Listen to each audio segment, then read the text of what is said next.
Hello, my name is Craig Thompson Wood, and I am your host here for turn 8 of the Duel of Ages 2 Triad25 campaign. Things have really been heating up in the last couple of rounds, and this round, I expect nothing less than continuation of all the madness that's been going on. A lot of potential for things to happen here. The first thing I like to do at the start of every episode is just have a look at what has happened. Have I made any mistakes? And I haven't heard anything. I think I actually had a good episode last time with no mistakes. I also just want to say quickly that I have, the reason that this video is delayed, I'm trying to get out on a 1 or 2 a week basis, but it was just, I actually had my whole game table here, like there's a cover that goes over top of it, and it was covered by my 3D filament printer because it hasn't been working. It's been down since like December. So I thought enough is enough. I'm trying to get this thing fixed. And if you listen carefully, yeah, you don't hear a filament printer because it's still not working. So it is what it is. I'm going to have another go at it tomorrow, but I thought, for now, let's just at least get this part done and keep that moving forward. So let's get on to Team White for turn 8.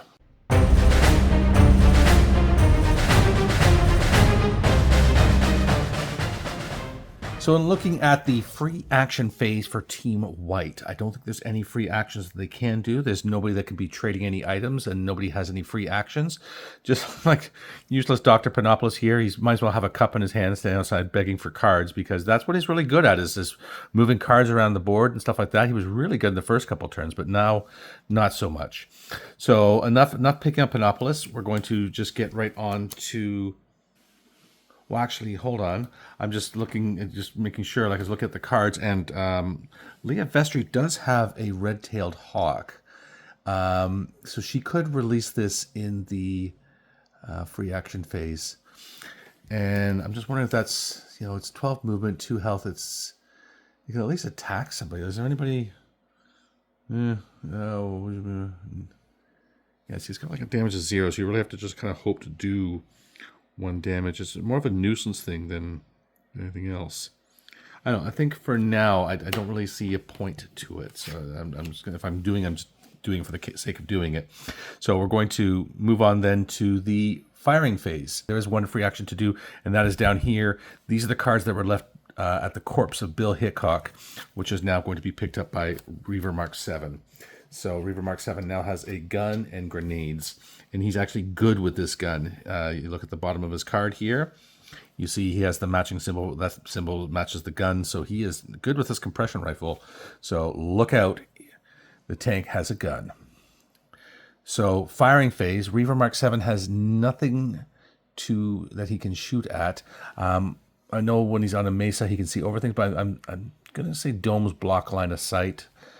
So I'm not going to allow a shot there. But then there's nobody else with anything to shoot. So we go straight on to the movement phase. Going in order of respect.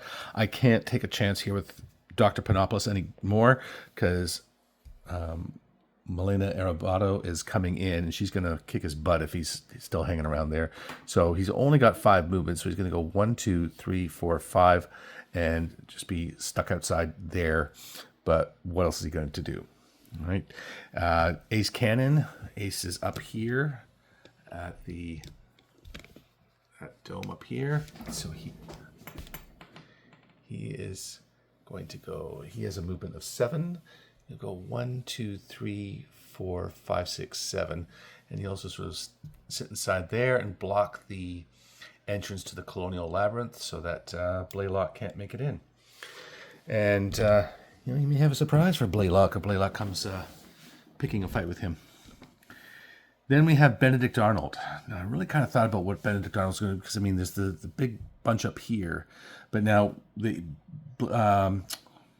Benedict Arnold also knows that they've got a sniper rifle there. And so it's just, I think, he is just going to... He's already wounded as well.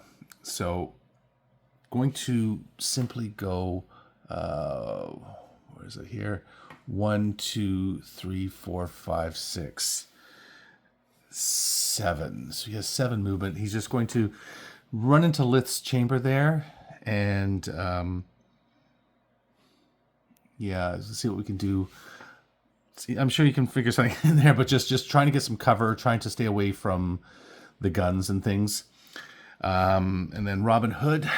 Robin Hood, he's the only... So going into the Ancient Labyrinth there, he is the only ancient character on the white team. But maybe, like, I mean, +1 to hit. So there's only Sven the Netmender on the other team. I mean, they have +1 to hit there, but, yeah. You know what? He's going to go for the adventuring one because he could use some help adventuring. So he's going to go into that side. He's going to leave the black token there for now and just try and do something to help himself. Then Leah Vestry. Leah Vestry has a 7 movement. She's here in the tunnel. So she's going to go 1, 2, 3, 4, 5, 6, 7. You know what? Robin Hood, she's going to help you.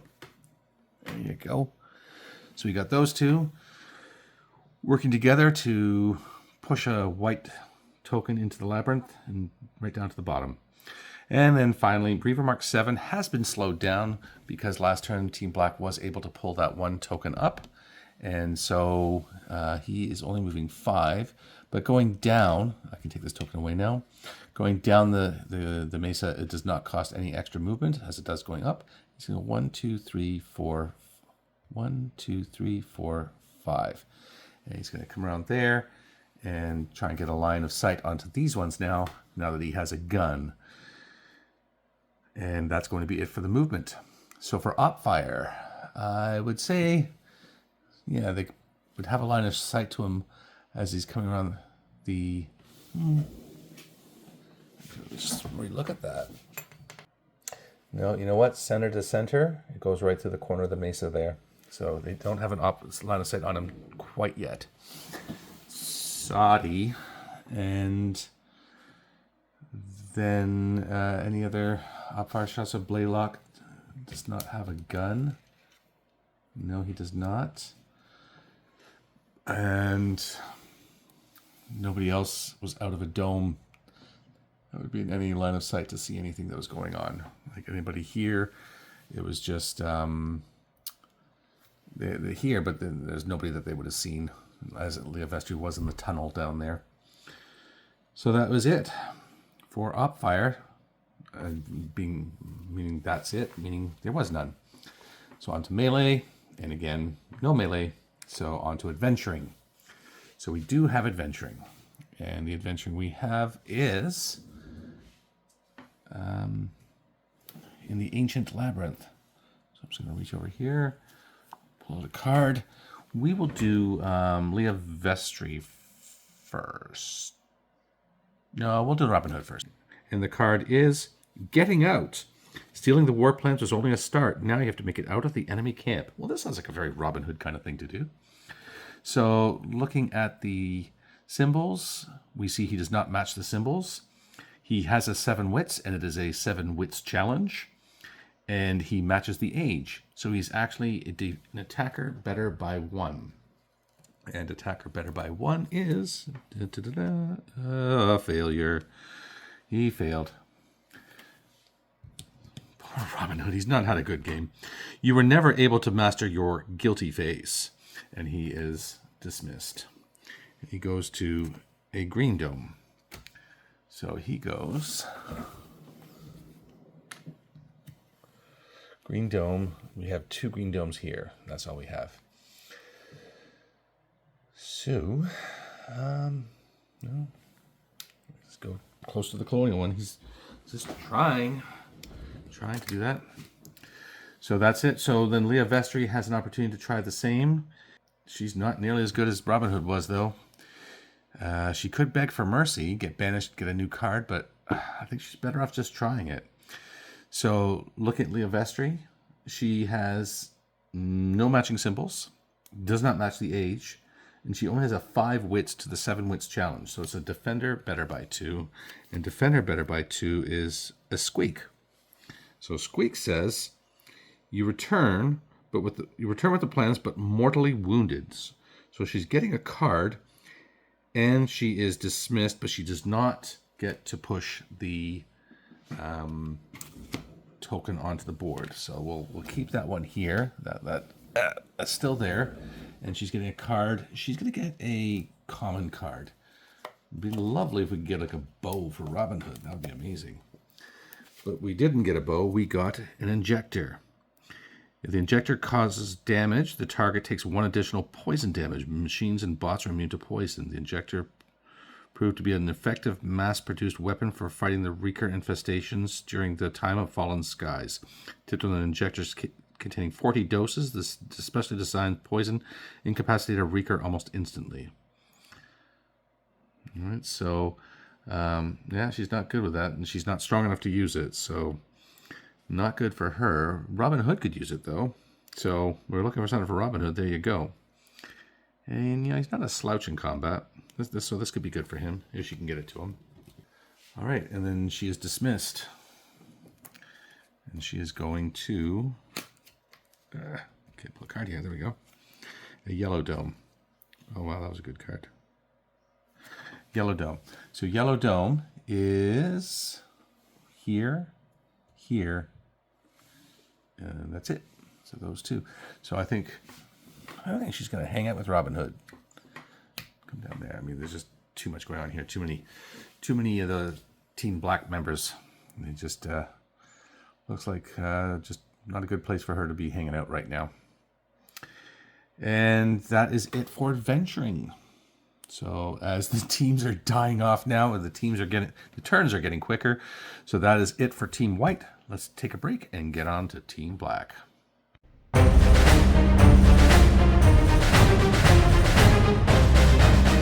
So first off, in the free action phase, Sheridan is losing his active experience that he'd had. I am going to activate this one on Blaylock, so he is now active with his. Karina Karlsdottir still has one, but I'm not going to activate hers. So just Blaylock only. And so that's it for the free action phase. There's no other trading or anything going on. There could be some trading happening between these three here, but it's not going to happen. So then I'm going to go on to the firing phase, and as before, there's nobody that can fire anything because anybody's either in domes or has no ranged weapons or has no line of sight. So that's it. So we'll go on to movement. So Blaylock is going to take the bait, especially with those two coming up behind him. He's going to pounce on Ace Cannon. Then Milena Arabato, she is going to come down. She has 7 movement. So she's going to go 1, 2, 3, 4, 5, 6, and so that's strength. So she's 6 strength. She could maybe fix that.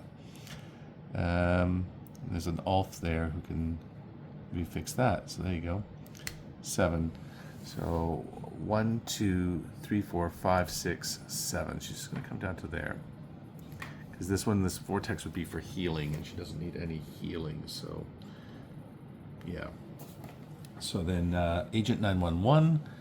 What I'm going to do first, I'm going to move these ones first because Agent 911 wants to join them. So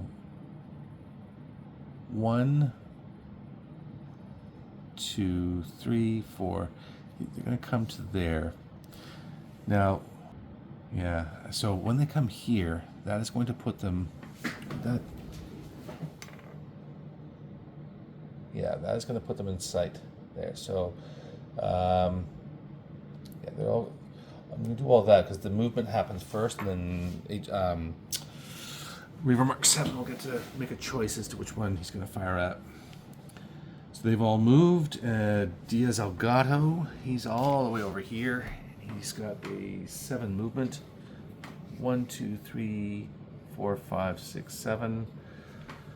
And then, I'd skip the Ulfs. So this Ulf is going to come up here to this space for reasons, and then these Ulfs are going to, this Ulf will go 1, 6 movement, 2, 3, 4, 5, and 6.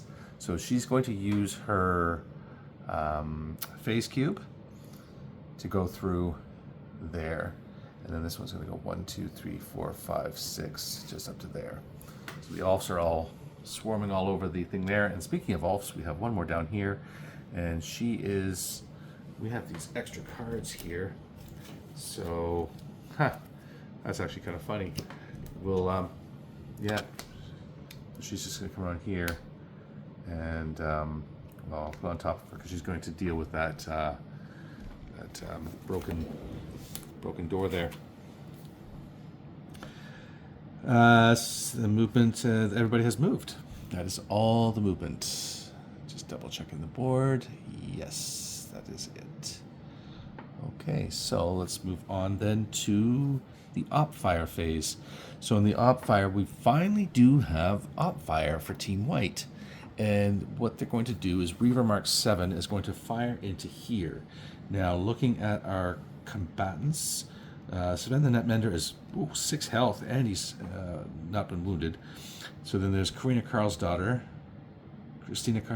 and Sheridan. Sheridan, I think right now is the more dangerous one. They both have 2 health, these two. He's the more dangerous. He's the traitor as well. He's the one who turned sides.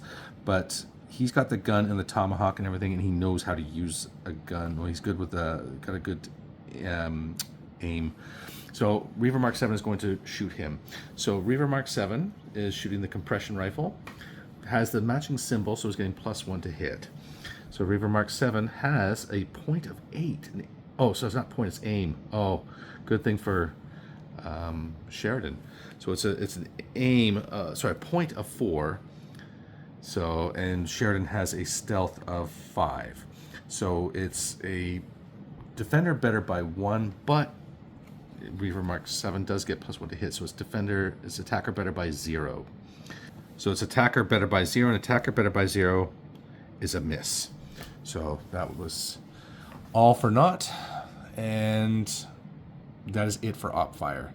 So we go into melee, and we do have a melee. We have Commodore Blaylock versus Ace Cannon.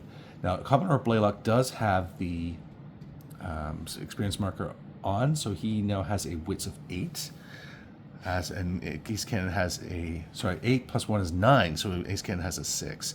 So whatever it was. But Ace Cannon is going to reveal at this moment that he has we'll get it eventually, the longsword. So he has a longsword that he's going to be using against Commodore Blaylock. And so it's, and by the way, Commodore Blaylock is fighting first. So Blaylock has a combat of 4 to the react of 6 on Ace Cannon. So it's an attacker better by 2. Sorry, defender better by 2. Defender better by 2 is still a hit. And now it is a penetrate of 2 to an armor of 3 is defender better by 1. Defender better by 1 is -2 damage, so there's no damage dealt. So Ace got off lucky with that one. And then Ace Cannon, attack of 4. He does not get any bonuses with the sword. He's not proficient with swords. So it's a 4 versus Blaylock's reactive 5. It's a defender better by 1. And defender better by 1. Ooh, the Mega Fop Guard. So he has missed. So that was all for nothing. And that is it for the melees. So we go on to adventuring. And for adventuring, we have, well, first off, before I forget, we'll do the elf. The elf down here is going to remove this, and she's going to discard the Fong's Prison that she had not revealed yet. So that card is gone, and that token is removed from the base. And she is not dismissed in this case. And then we have the other elf up here, who used her phase cube to go through the wall, and she is going to take on this challenge here. So this is fending off clogs, and it's a clogs, cruel, odorous enemies of all galactic decency, descend upon your planet.